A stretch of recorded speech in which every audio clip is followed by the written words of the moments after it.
Welcome to The Great Detectives of Old Time Radio. From Boise, Idaho, this is your host, Adam Graham. If you have a comment, email it to me, box13@greatdetectives.net. Follow us on Twitter at Radio Detectives, and become one of our friends on Facebook, facebook.com/Radio Detectives. Before we do get started, I want to thank listeners who have been supporting the program by going to JohnnyDollarAir.com. JohnnyDollarAir.com is a Priceline affiliate, so you can enjoy the benefits of being able to either choose from some great published fares on hotels, rental cars, and airline tickets, or being able to name your own price. Plus, if you find a good deal there and you purchase it, part of the purchase price goes to support the Great Detectives of Old Time Radio at no additional cost to you. So when you're making your travel plans, just remember to try JohnnyDollarAir.com first. Now it's time for Part 3 and Part 4 of the Caylin matter. From Hollywood, it's time now for... Johnny Dollar. This is Reynosa, L.A. Police. Oh, hiya, Sergeant. Any luck? Nothing.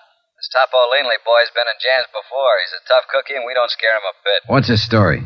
Says he was walking through the courtyard of the apartment house when you jumped him from the bushes. Claims he thought it was a stick-up and fired that shot at you in self-defense. What was he doing there in the first place? Calling on a girlfriend, only she'd given him the wrong address. Sure. Well, we can hold him overnight for carrying a concealed weapon, but that's about all, Johnny. He'll make bail in the morning. Well, fine. Let him. Things aren't adding up, and it's got him worried. He's afraid he's being double-crossed, and he's fighting mad about it. On the loose, maybe he'll be a help to us. How? Maybe he can find Eddie Caylin. What are you talking about? Eddie Caylin's downtown in the morgue on a marble slab. Sergeant, want to bet?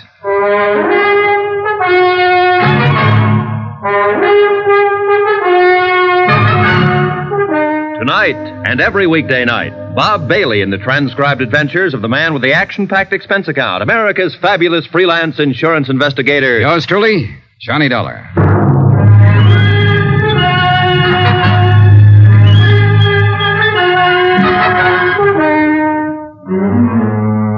From Special Investigator Johnny Dollar, location Los Angeles, to the Home Office, Trinity Mutual Insurance Company Limited, Hartford, Connecticut.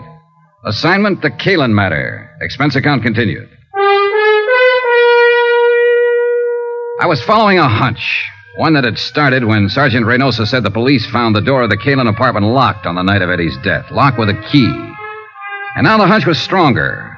The way Leanley had acted, Topo Leanley, the gambler from whom Eddie had won $60,000 that night. Things like Lila Caylin had said about her husband, they all added up. But it was still only a hunch, not proof. And proof I had to have. And at the moment, the only chance I could see of getting it was to backtrack on Eddie Caylin. His hangouts, his contacts, his missing friend, Pete Steimer, his movements during the hours before his car was found blazing at the bottom of a canyon in Palos Verdes. In a way, what I had to do was bring him back to life. Expense account item 6, $14.10. Transportation 2 and incidentals at a dim little hole-in-the-wall bar out on Santa Monica Boulevard called the Cafe Eloines. It was an out-of-the-way clip joint dedicated to the mood Caribbean, complete with palm fronds, drinks, and coconut shells, and a lovely little hostess with a beautifully developed and well-rounded Latin accent. You would like a nice table, amigo? Oh, this one's fine. But I would like a nice talk. Sit down, honey. Let's get acquainted. Well, maybe for a few minutes. My name is Pepita. Of course. What else? I'm Johnny Dollar. That's a funny name. Oh, I'm a funny guy. Will you buy me a drink? Is that the gimmick here? Gimmick? Well, what do you order? A champagne cocktail? Si. For which I pay $2. It's made with 10 cents worth of sauterne. You get a $1 kickback. Isn't that the way it's played? Are you with the Vice Squad? No, forget it. Relax. Hey, look. I'll do better than buy you a drink. What are you doing after you're through here? No dates. When I quit work here, I go straight home, amigo. And I live with my mother. Oh, well, that's a very good arrangement. Cheaper that way for both of you. But here's $10. What I want from you is some information about a customer who comes in here a lot, or used to anyway. Eddie Caylin. You know him? You are not the police, or you would not give me $10 just for talking. Sure, I know Eddie. What you want to know about him? When did you see him last? On Thursday, the day before he was killed. How did he act? What did he say? Anything out of the ordinary? Oh, he said he loved me madly, passionately, devotionally. And if I do not love him too, he will kill himself. Just like ordinary. He was lying, of course. But he always was such exciting to listen. Then he buy me champagne cocktail and borrow from me the money to pay for it. Quite a boy. Que hombre. He was, how you say, he was the most. Yeah. How long was he in here that night? Quien sabe? 1 hour, perhaps? By himself? No. With his amigo, with Pete. Pete Steimer, huh? Si. Have you seen Pete since then? No. I do not think nobody has seen him. What do you think's happened to him? Who knows? Maybe he is too sad for Eddie dying. So he is hide out someplace, all by himself. Well, it's a theory. Did Eddie seem worried that night? No. Scared? No, not scared. Nothing special on his mind, apparently. No, just like always. Just like Eddie. You know. No, I never met him. Oh? Then why you ask this question? Oh, just a routine business matter. What about women? Women? Yeah, other girlfriends of Eddie's. And next to you, of course. Oh, next to me. With Eddie, every girl was first. Well, what about the nightclub here? Any of them come in here, work here? Oh, Eddie was too smart for that. In each one place, only one girl. That way, no trouble. Eddie was smart. Yeah, he was the most. See. What about girls in other places around town? Do you know any of them? No, I do not know any, but... But you've heard rumors. Well, there is a place which is called the Brass Monkey. Ah, yeah. They have girls there which, how you say it, they take off some clothes and go jump around with the music. Strippers? Well, strippers. Well, somebody has always make jokes with me about one of those strippers. They say Eddie has had the big thing with her. They think to make me mad, but there's no difference to me. I know how Eddie is. Do you know the girl's name? The very silly name, which she has make up, is Marty Midnight. Marty Midnight. She has black hair like me, but mine is natural black. Oh, yeah, sure. I figured as much. It's very beautiful. Muchas gracias, Johnny. Well, thanks for some pleasant conversation. You are leaving now? Yeah, why? But maybe you will come back. No? I wasn't planning to. At 1 o'clock, I am through working. If you will come back... No? No. We wouldn't want to worry your poor old mother, would we? Keep her waiting up. What are you talking about? My mother is living in Havana, Cuba. Expense account item 7, $23.40. More transportation and some more of those incidentals. This time at the Brass Monkey Inn. That name had come up twice now. Eddie Caylin's widow had mentioned it first. So I figured I'd better have a look at it. The Eloines had been a fairly quiet place, dimly lighted with a big play on that Mystery of the Jungle routine. But the Brass Monkey was a pony of a different tint. At the Brass Monkey, they let down their hair and really lived. The chorus line was on and at it when I arrived, and strangely enough, the girls were all dolls, pert, young, lively, 7 of them from left to right. But not one of the 7 had midnight black hair. I leaned against the service bar and waited for the bartender to come down out of the clouds and notice me, and he finally did. Oh, sorry, Buster. Just couldn't see you for looking at you. Oh, that's all right. Who'd bother with a customer at a time like this? Another art lover. Man, I'll tell you true, there is the cream of the crop. 7 shining sisters. The Pleiades, brother. The absolute up-top zenith of the entire enthusiastic firmament. What do you have to drink? Scotch over ice. Checo. I read a lot. That's where I get all them big words. Always try to better myself. Get ahead, man, that's the thing. Yes, so I've heard. So I read all the time, and I got a system, too, a shortcut. You know all them books you see around? You know what they're full of? Well, opinions vary. Words. And you know where they get them? From the dictionary. So I don't mess around. I go right to headquarters. The only book I read is the dictionary. You what? Sure. Read it through twice, and now I'm clear up to J on the third time around. You know what a joss house is? Yeah, it's a Chinese temple. I think I need that drink now. Oh, I'm sorry, Buster. Here you are. Say, you're pretty smart yourself. Oh, I'm a pedant. Pedant. That's with a P. Nah, I won't get to that for another 3 months. That's a buck even for the drink. Here you go. Keep the change. Well, thanks. Hey, this is a 20 you give me. Yeah, I know. Oh, I see. Well, Buster, the answer is no. I can't fix you up with one of the girls. All I want is some information. Like what? Like, where is Marty Midnight this evening? Oh, that I wouldn't know. She hasn't been around since, well, not for the last 4 or 5 nights. Since Eddie Caylin was murdered? Is that what you're about to say? Police? Insurance investigator. The company I represent issued a policy on him. Eddie Caylin with insurance? Yeah, he took it out about 2 months ago. Who's the beneficiary? His wife. Well, I never met the gal, but I guess she's got something common.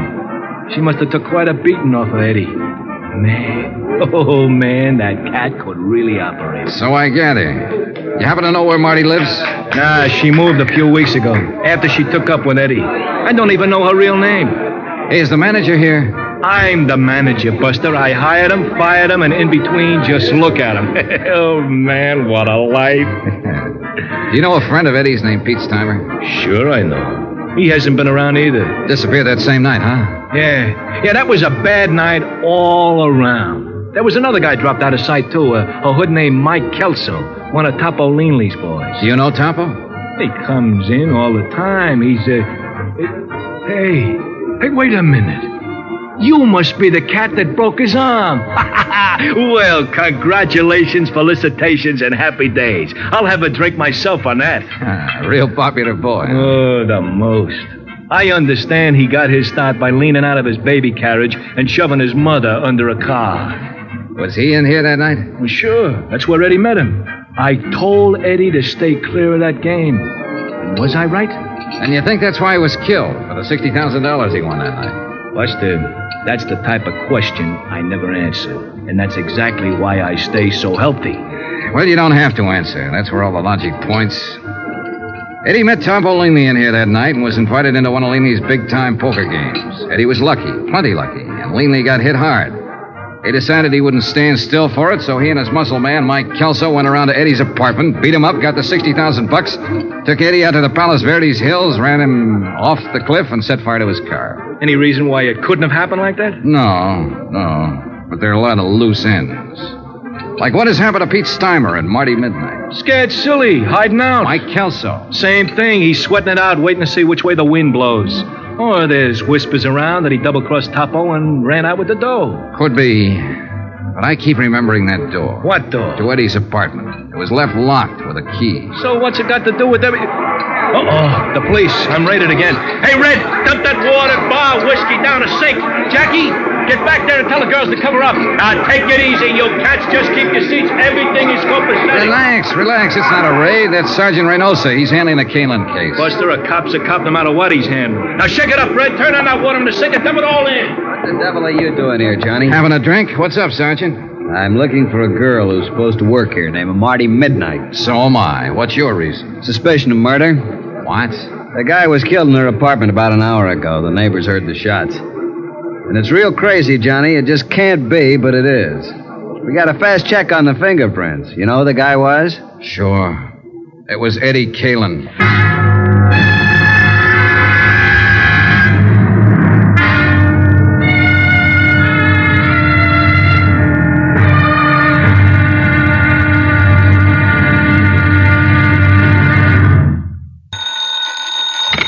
Johnny Dollar. Johnny? Well, that's That's strange. Is this Mrs. Caylin? Lila? Yes, someone from the police department asked me to call Sergeant Reynosa at this number, but I didn't... Yeah, Reynosa was trying to reach you, but your phone didn't answer. Well, I was just letting it ring. I was trying to get some sleep. But then the officer came by. Where are you, Johnny? What's happened? We're at the apartment of a girl named Marty Midnight. Ever hear of her?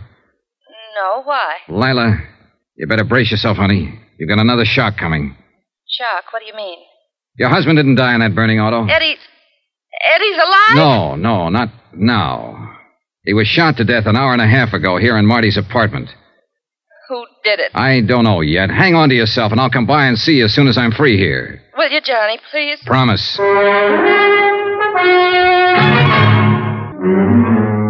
From Special Investigator Johnny Dollar, location Los Angeles, to the Home Office, Trinity Mutual Insurance Company Limited, Hartford, Connecticut. Assignment, the Caylin matter. Expense account continued. The homicide squad was finishing up its work when Sergeant Reynosa and I got back out to the apartment of Marty Midnight, star stripper of the Brass Monkey Inn. Eddie Caylin's body had been photographed, checked, measured, fingerprinted, examined, sketched, written up, and reported on. Taken out finally under a white sheet. I held the door open for the morgue attendants to get out with their silent burden and stood watching them wheel the stretcher down the walk and load it into the waiting ambulance. A light mist had started to fall, and a damp, cold blanket of fog was seeping down from the dark hillsides of Griffith Park beyond the road. There was a feeling of finality in the air, of the end of things. And for the man who died twice, it was final. Yeah, there was no doubt about it this time. Eddie Caylin was dead. I am tired, Johnny. Just plain dead dog tired. Yeah, it's getting to be a long night. Sit down and start talking. Any particular subject, Sergeant? You know what subject. You weren't surprised when you heard Eddie Caylin had been alive all this time that it wasn't his body in the wrecked car out in Palos Verdes. How come, Johnny? Why weren't you surprised? Because I was expecting it. Why else? No, you got to do more talking than that. Well, it started with a hunch. And the hunch started when you told me you found the door of Eddie Caylin's apartment locked when you went there that night he was supposed to have died. Yeah, I know. Locked with a key. You mentioned that, but... Well, that was the important part. If it had been a door with a night lock or a spring latch that snaps when you pull it shut, it wouldn't have been anything. It still doesn't, as far as I'm concerned. All right, look. There was evidence there'd been a fight in that apartment that night. We assumed that somebody had knocked Eddie unconscious or killed him there in the apartment, then taken his body out to his car, driven it out to the Palos Verdes headland, and set fire to it. That's right. Then at the time that somebody left the apartment, the heat was on. Mm-hmm. They had a body on their hands. Maybe someone had heard the fight, called the police. They had to get out fast. Yeah, sure, but... Under those circumstances, can you imagine anybody taking the time to go through Eddie's pockets to find his door key and bothering to stop and lock the door behind them? Nah, it's illogical. Except for one person, Eddie himself. How do you figure? With him, it would be just a matter of habit, locking the door as usual when he left home. All right, Johnny, I see your point. Then how do you call the play that night? About the way we were tagging it, up to a point. Eddie won $60,000 in that poker game with Topo Leanley. He went home, either alone or with that friend of his, Pete Steimer. So Topo had no intention of taking that kind of a loss. So he sent his trigger man, Mike Kelso, to recover the money. The fight was between Eddie and Mike. Only Mike was the one who lost, not Eddie. Then you figure Eddie put Mike Kelso's body in his car and drove it out to Palos Verdes and set fire to it? Sure, with Pete Steimer's help, probably. Well, it's possible. The body was practically destroyed. All we had for identification was the wallet, watch, keychain, and so on. They could have been planted. I think they were. It was a sudden idea, spur of the moment. But Eddie was ripe for it. There he was, with $60,000 in his pocket, but a dead man on his hands. And as far as his wife was concerned, I think the chance of shaking her and not sharing the money was just an added inducement. So he and Pete arranged for the body to be identified as his, and Eddie just disappeared. And holed up here in his girlfriend's apartment. Why not? He and Pete both. Apparently the three of them were planning to jump the country, judging by that forged birth certificate you found in there on the breakfast table. Only it didn't work out that way. Well, Eddie's dead. Really dead now. Pete and Marty have disappeared again, and the $60,000 is missing. Find them, and you find the money. Johnny, it sounds like the same old story. Big money, big temptation, and a falling out among friends. That's the most likely. Of course, there is one other possibility. What's that? Topo Leanley. Was he out? Yeah. How come? It's a rough combination, Johnny. Good lawyer on his side and a poor case on ours. He was sprung 2 hours before the neighbors reported the shooting here, the anonymous neighbor. Well, it could be, then. But I'm still betting it was Pete Steimer or Marty Midnight. I'm not betting anything anymore. The way things stand now, it's anybody's guess. His own gun, no prints on it. You pays your nickel and you takes your choice. Well, at least the field narrows down. Well, seems like we got a visitor. Probably one of the uniformed boys on duty outside. Yes? The policeman outside say for me to come to you. I am Jeannette Dubois. Oh? Well, what can I do for you? I am the person who reports the shooting on the telephone. Come on in. Merci, monsieur. How come you refused to give your name when you phoned the police? You are Captain? Sergeant Reynosa. This is Johnny Dollar, Miss Dubois. Oh, he is also police? He's working with us on this. Now, why wouldn't you give your name when you reported the shooting? I am very sorry, monsieur. You see, I have not been in this country too long, and I am afraid that I will be implicated. So I do not give the name at first. But finally, I think it over, and I call my friend the consul, and he say I must come to you immediately. And he's right. So you heard the shooting, huh? Oui, monsieur. I was walking past in front. I live 3 places down from here. All of a sudden, there is bang, bang, bang, and I am scared to pieces. I can imagine. Then the door of this place is slam open very quick, and I jump in the shadow behind a bush. A girl start to come out, and then she stop in the door. What did she look like, Miss Dubois? Well, it is too dark for telling good, but I have seen her before. I know from her hair. Very long, black. Marty Midnight. Was that the one, the girl who lives here? Oui, monsieur. I did not know her name. All right, what happened then? She stand in the door for a second. She is wearing how you say it, a white raincoat. She is holding something in her hand. This thing she wipes with the raincoat all over. Then she throws it back into the room. Was it a gun? I think so. Then she pulls the door shut and runs down the street. I am too scared to think what to do for a minute. Then I hurry home very fast, and I telephone to the police. You didn't see anybody else around the place or in the street out in front? No, Monsieur Dollar. I watch from my window until the police have come. Nobody else has come out or go in. I see. Well, Sergeant? She won't get far. Girl with her looks draws too much attention. We'll pick her up before morning. Thank you for your information, Miss Dubois. In view of your cooperation now, I think we can forget about you not telling us all this sooner. Does that mean I can go now? Yes, just leave your name and address with the officer outside. Oh, merci, monsieur. Au revoir. It kind of surprises me.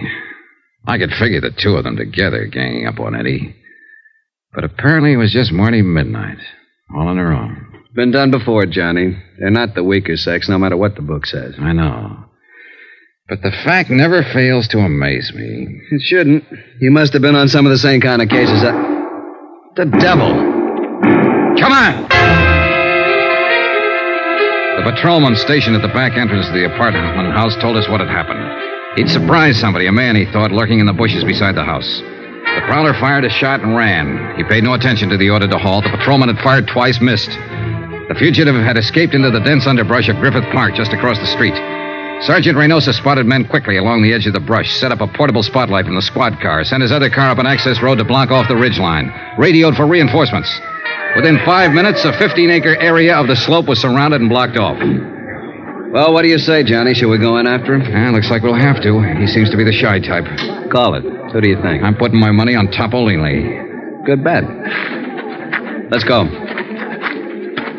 Keep that crowd back out of the way. All right, let's get back here. Couldn't be any darker in here. Oh, wetter. Hey, shoot your flash over there toward the right. No, it's an old stump. All right, we've got you surrounded. You better come out with your hands up. If you try to resist, you'll only make it tougher on yourself. You hear something, then? No. It was over to the left, I think. Let's take a look. Watch yourself, Johnny. He's thrown lead once already. Yeah. There. Back of that tree. Hold your flash steady. There. I see. Come out with your hands up. Try back! It's your last chance, I'm warning you. Got no choice, Johnny. He's down. Come on, Sergeant.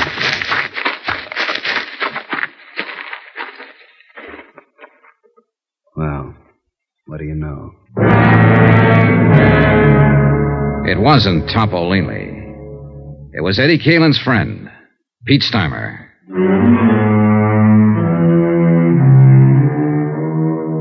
Expense account item 9, $1 for a newspaper, 2 packs of cigarettes, and a cardboard carton of hot coffee purchased from an all-night diner across the street from the Queen of the Angels Hospital. I took them up to the police emergency ward, room 612, pulled a chair up in front of the window, and sat down to wait. Pete Steimer was still unconscious. Still hadn't been able to speak a word since he dropped to the ground with Sergeant Reynosa's bullet in his chest. So I waited. Outside, the cold mist was still coming down steadily. The night was pretty far gone. It was less than 3 hours before dawn. A nurse sat silently beside the bed. The only sound in the room was the hoarse, slow breathing of the wounded man.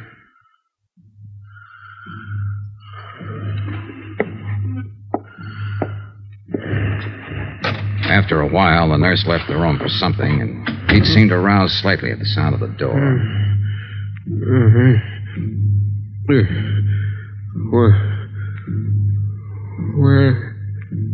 Where am I? Take it easy, Pete.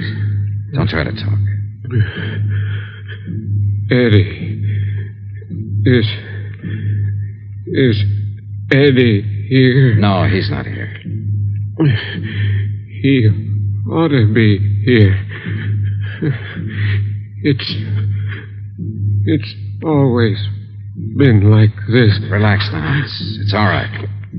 Eddie always runs out and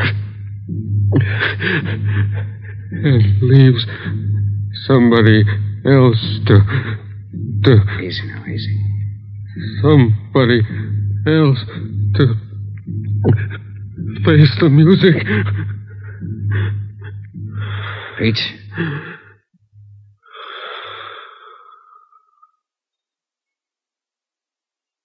And those were his last words before he went to face the music.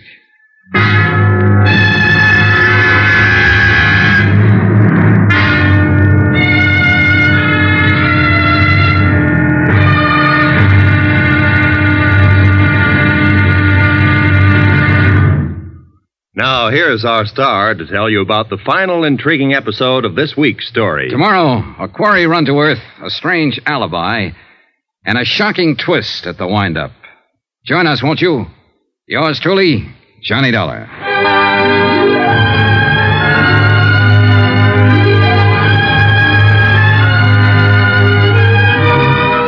Yours truly, Johnny Dollar, starring Bob Bailey, is transcribed in Hollywood. Written by Les Crutchfield, it is produced and directed by Jack Johnstone. Be sure to join us tomorrow night, same time and station, for the next exciting episode of Yours truly, Johnny Dollar. Roy Rowan speaking.